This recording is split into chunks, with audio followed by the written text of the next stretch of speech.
Good evening बच्चों।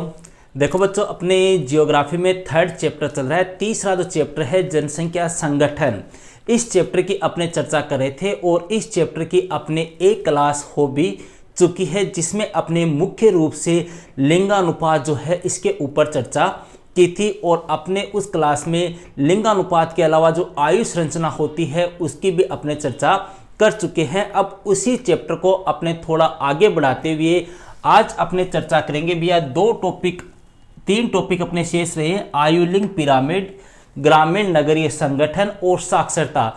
इस chapter में अपने ये तीन टॉपिक शेष रहे, इनके ऊपर चर्चा अपने आज की इस क्लास में करते हैं। देखो भैया, आयु लिंग पिरामिड क्या होता है। देखो, अपने जो लास्ट क्लास हुई थी उस क्लास में बात की थी भैया अपने आयु संरचना। आयु संरचना मैंने आपको बताया था कि समस्त लोगों की, ठीक है। देखो यहाँ पे देखना, आयु लिंग पिरामिड, लिंग का मतलब स्त्री और पुरुष के आधार पर अलग अलग, ठीक है। तो आयु लिंग पिरामिड मतलब विभिन्न आयु वर्गों में स्त्रियों और पुरुषों की क्या संख्या, ठीक है। आयु संरचना में तो क्या होता है, समस्त लोगों की संख्या आती है। ध्यान देना, आयु संरचना जो होगी उसमें समस्त लोगों की संख्या आएगी, जबकि आयु लिंग पिरामिड या अपने ग्राफ जो होता है उसमें स्त्री और पुरुष इनकी संख्या को अलग अलग दर्शाया जाता है। आयु संरचना में अपने पढ़ा था समस्त लोगों की, यहां पर क्या अंतर आ रहा है, यहां पर स्त्री और पुरुष इनको क्या कर दिया गया है, अलग अलग कर दिया गया है। तो अपना टॉपिक है आयु लिंग पिरामिड। आयु लिंग पिरामिड का मतलब क्या हो गया, विभिन्न आयु वर्गों में। आयु वर्ग अपने कितने थे भैया, 3 थे, अपने लास्ट क्लास में पढ़ा था। पहला जो आयु वर्ग आता है वो तो 14 वर्ष तक, दूसरा था 15 से 59 और तीसरा था 60 प्लस वाले, ठीक है। तो विभिन्न आयु वर्गों में स्त्री कितने हैं, पुरुष कितने हैं, उन्हीं की संख्या जो है उन संख्या को पिरामिड के माध्यम से, ग्राफ के माध्यम से दर्शाना या प्रदर्शित करना, वही क्या कहलाता है, आयु लिंग पिरामिड, ठीक है। देखो आगे, अपनी पिरामिडों का प्रयोग आयु लिंग संरचना को दर्शाने के लिए किया जाता है। मतलब अपने कितने पुरुष है, कितनी महिलाएं हैं। जैसे मान लो ये कोई अपने ग्राफ हो गया, इस ग्राफ के ऊपर मान लो आप यहाँ पे पुरुषों की संख्या दर्शा रहे हो, यहाँ पे आपके महिलाओं की संख्या दर्शा रहे हो, अलग अलग दर्शा रहे हो, तो ये क्या हो गया, अपने आयु लिंग पिरामिड। क्लियर है। क्वेश्चन सिंपल सा पूछ लेते हैं भैया कई बार कि आयु लिंग पिरामिड का प्रयोग किस लिए किया जाता है, तो सीधा सा ध्यान रखना, पिरामिड का प्रयोग आयु लिंग संरचना को दर्शाने के लिए किया जाता है। और इसमें आयु लिंग संरचना में स्त्री और पुरुष जो है इनकी संख्या को अलग अलग दर्शाया जाता है। जनसंख्या पिरामिड में बायां भाग जो होता है भैया उसमें किसको दर्शाया जाता है, पुरुषों को दर्शाया जाता है। जैसे मान लो अपने यही मान लो, ठीक है, तो यहाँ पे अपने बायां भाग जो है वो पुरुषों का होगा। जैसे सपोज करो अपने ये पिरामिड है अपने, ठीक है, यहाँ पे बायां भाग, तो ये तो अपना दाहिना भाग हो गया मेरे अकॉर्डिंग, ठीक है, राइट हो गया ये तो, और ये कौन सा हो गया, लेफ्ट भाग। तो ठीक है, ये बायां भाग जो हो गया यह किसके लिए होता है, पुरुषों के लिए। मतलब इधर किसको दर्शाते हैं, पुरुषों को दर्शाते हैं। जबकि दाईं ओर का मतलब ये राइट हैंड हो गया, तो राइट हैंड की तरफ दायां भाग हो गया अपना। दाएं भाग में किसको दर्शाया जाता है, महिलाओं को दर्शाया जाता है। ये भी ध्यान रखना, कई बार पूछ लेते हैं छोटा क्वेश्चन कि जो आयु लिंग पिरामिड होता है या जो जनसंख्या पिरामिड होता है, इस जनसंख्या पिरामिड में पुरुषों को किस ओर दर्शाया जाता है या महिलाओं को किस ओर दर्शाया जाता है। तो पुरुष जो होंगे भैया उनको बाईं ओर, और महिलाएं जो होगी उनको किस तरफ दर्शाया जाता है, दाईं ओर दर्शाया जाता है। अब बात करते हैं भैया जनसंख्या पिरामिड के प्रकार। देखो अपने बुक के अकॉर्डिंग जनसंख्या पिरामिड जो है इनको कितने भागों में बांटा गया है या कितने प्रकार इनके बताए गए हैं, 3 प्रकार बताए गए हैं भैया। जनसंख्या पिरामिड जो है उनके कितने प्रकार बताए गए हैं, 3 प्रकार बताए गए हैं। पहला आता है अपने विस्तारित जनसंख्या पिरामिड, दूसरा है भैया स्थिर जनसंख्या पिरामिड, और तीसरा होता है घटती या ह्रासमान जनसंख्या पिरामिड। देखो विस्तारित का तो मतलब क्या हो गया, मतलब जहां की जनसंख्या बढ़ रही है, जहां पे जनसंख्या का फैलाव ज्यादा है, जहां की जनसंख्या की वृद्धि ज्यादा है, वो तो कौन सा हो गया, अपने विस्तारित जनसंख्या। मतलब जहां पे विशाल जनसंख्या है, जहां पर ज्यादा जनसंख्या है, जहां पे जनसंख्या में वृद्धि हो रही है, उसको अपने कौन से पिरामिड के प्रकार में रखेंगे, विस्तारित जनसंख्या पिरामिड में। जैसे आपके भैया नाइजीरिया है, बांग्लादेश है, मेक्सिको है, ऐसे देश जो है वो किस में आते हैं, अपने विस्तारित जनसंख्या पिरामिड में आते हैं भैया। क्यों आते हैं? क्योंकि यहाँ पर जो जन्म दर होती है वो कैसी होती है, उच्च होती है। उच्च जन्म दर के कारण यहाँ पर जनसंख्या ज़्यादा पाई जाती है और ज़्यादा जनसंख्या के कारण यह किस में आएगा, अपने विस्तारित जनसंख्या पिरामिड में। इस पिरामिड की एक खास बात होती है भैया, इसका जो आधार होता है वो क्या होता है, चौड़ा होता है। मतलब सबसे चौड़ा आधार जो है वो किसका होता है, इसी विस्तारित जनसंख्या पिरामिड का होता है। और इस पिरामिड की आकृति जो है वो भी अपने किस प्रकार की होती है, त्रिभुजाकार होती है। इस प्रकार से अपनी त्रिभुजाकार इसकी क्या होती है, आकृति होती है। क्लियर है? तो ये तो कौन सा हो गया, अपने विस्तारित जनसंख्या पिरामिड, कोई दिक्कत नहीं है। दूसरा आता है भैया स्थिर जनसंख्या पिरामिड। मतलब ऐसे पिरामिड अपने स्थिर जनसंख्या को प्रदर्शित करते हैं। मतलब ना तो जनसंख्या में वृद्धि हो रही है, ना ही जनसंख्या में क्या हो रही है, कमी हो रही है। मतलब जहां पर जन्म दर और मृत्यु दर जो है वो लगभग क्या चलती है, इक्वल चलती है, लगभग समान चलती है, वहां पर कैसी जनसंख्या होगी, स्थिर जनसंख्या होगी। उदाहरण के लिए जैसे अपने भैया ऑस्ट्रेलिया, ठीक है, तो स्थिर जनसंख्या पिरामिड होगा। यहां पे है विस्तारित जनसंख्या, ये हो गई स्थिर। तो विस्तारित का आधार चौड़ा होता है, इसका आधार जो है वो इसके मुकाबले थोड़ा सा क्या होगा, कम होगा। किसका, स्थिर जनसंख्या पिरामिड का जो आधार है, जैसे मान लो ये तो विस्तारित का हो गया, ये हो गया अपने स्थिर का, इसके मुकाबले क्या होगा, थोड़ा सा कम होगा। इसकी आकृति त्रिभुजाकार होती है विस्तारित की, जबकि स्थिर जो है इसकी आकृति कैसी होगी, गंठीनुमा होगी। कोई दिक्कत नहीं है। विस्तारित का आधार चौड़ा होता है, जनसंख्या ज्यादा होती है, अपने नाइजीरिया, बांग्लादेश, मेक्सिको ऐसे देशों में है, और आकृति जो होती है वो त्रिभुजाकार होती है।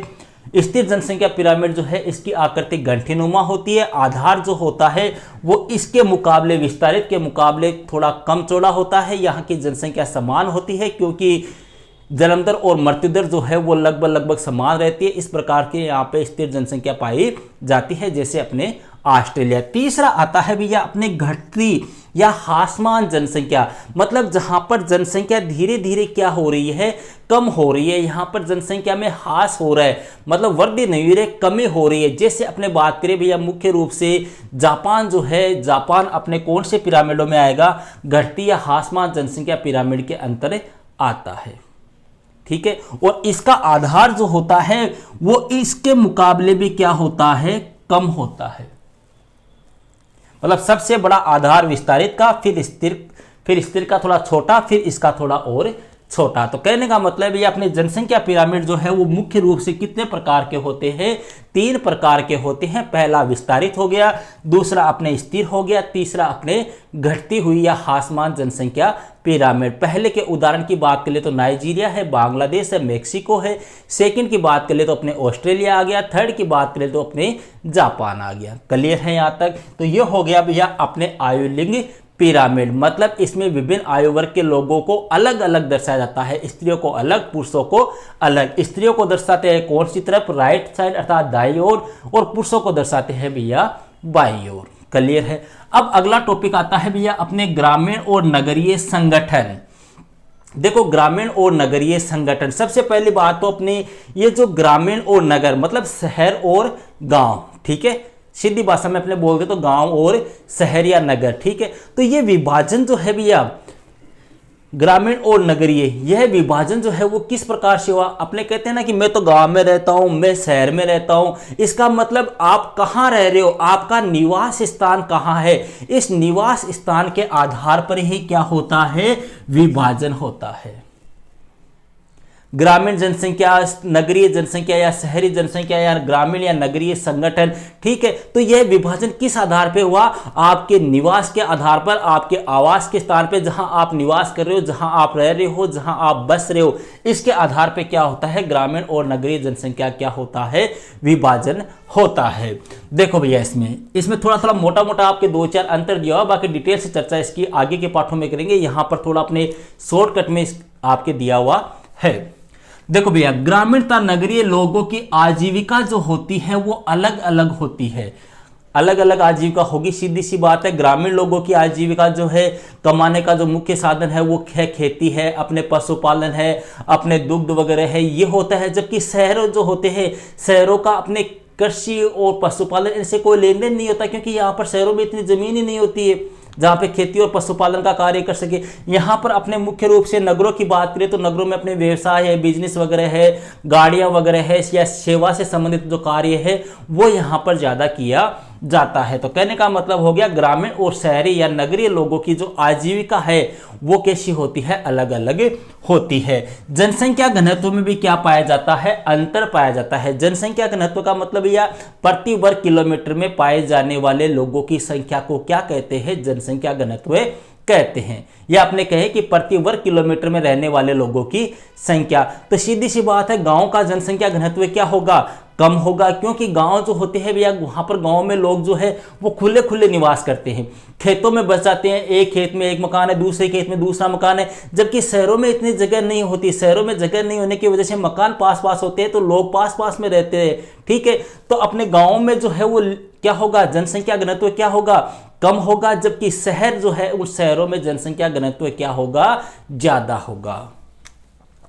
ग्रामीण क्षेत्रों में ज्यादातर लोग कौन से कार्य करते हैं, खेती है, पशुपालन है, इस प्रकार का कार्य करते हैं। कहने का मतलब है कि गांव में जो है भैया रोजगार जो है वो काफी कम होता है, और गांव में रोजगार है, अपने शिक्षा है, भौतिक सुख सुविधा है, चिकित्सा वगैरह, इन्हीं की कमी होने की वजह से लोग कहाँ आते हैं, नगरों में आते हैं।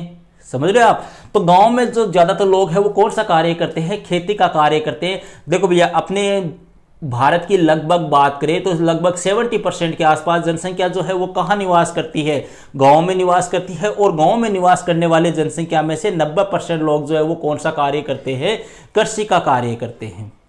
कृषि कर ली, पशुपालन कर लिया, यही इनका मुख्य कार्य होता है। और बाकी वहां पर रोजगार के साधन नहीं होते। तो कहने का मतलब हो गया, गांव के लोग खेती और पशुपालन का काम करते हैं, लेकिन वहां पर रोजगार के साधन क्या होते हैं, कम होते हैं। जबकि शहरों में या नगरों में भी या रोजगार की संख्या क्या होती है, ज्यादा होती है। और इसी रोजगार की तलाश में तो लोग क्या करते हैं, गांवों को छोड़ के कहां पे निवास करते हैं, शहरों में निवास करते हैं। ठीक है, यहां पर लोग जो है वो व्यापार, उद्योग और सेवा संबंधित कार्य करते हैं।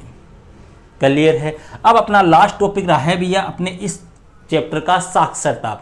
देखो साक्षरता क्या होती है, साक्षरता या साक्षरता दर। देखो अपने सीधी भाषा में बात करें तो अपने कह सकते हैं कि जिस व्यक्ति में पढ़ने लिखने का ज्ञान होता है वह क्या कहलाता है, साक्षर कहलाता है। पढ़ पढ़ानी चाहिए, लिख पढ़ानी चाहिए, उसको क्या कहेंगे, साक्षर कहेंगे। लेकिन यहाँ पर भैया अपने एक परिभाषा दी हुई है भारत के अंदर कि साक्षर व्यक्ति किसे माना जाएगा, ऐसा व्यक्ति जिसकी उम्र कम से कम कितने वर्ष है, 7 वर्ष। मतलब 7 वर्ष से कम उम्र का नहीं, 7 वर्ष या इससे अधिक आयु के व्यक्ति जिसको किसका ज्ञान हो भैया, जो कैसा हो, पढ़ा लिखा हो। मतलब 7 वर्ष या इससे अधिक आयु का व्यक्ति जो कैसा हो, पढ़ा लिखा हो, तथा साथ ही साथ में उसमें कैसा ज्ञान हो, अंगणित का ज्ञान हो। अंगणित का मतलब जोड़ बाकी गुणा भाग, एक प्रकार से अपने कहे कि उसमें क्या करने की योग्यता हो, गणना करने की योग्यता हो, वह क्या कहलाएगी, अपने साक्षरता कहलाएगी। यहाँ पे क्वेश्चन पूछ लेते हैं कि भारत में साक्षरता दर ज्ञात करने के लिए न्यूनतम उम्र कितने वर्ष मानी गई है, तो कितने वर्ष है भैया, अपने 7 वर्ष। अब सीधी सी बात है भैया, जिस देश की साक्षरता अधिक होगी उस देश का सामाजिक और आर्थिक विकास भी क्या होगा, अधिक होगा। इसीलिए अपने कहते हैं कि साक्षरता जो है वो किसी देश के सामाजिक और आर्थिक विकास का क्या मानी गई है, सूचक मानी गई है। क्यों? क्योंकि जहां के लोग साक्षर होंगे भैया, वहां का समाज भी उन्नति करेगा, वहां का देश भी उन्नति करेगा। इस प्रकार से क्या होगा, समाज और देश का आर्थिक विकास होगा। तो ये था भैया अपने जियोग्राफी में अपने तीसरा चैप्टर, जनसंख्या संगठन। ठीक है, अब मिलते हैं अगले वीडियो में एक नेक्स्ट टॉपिक के साथ। That's all.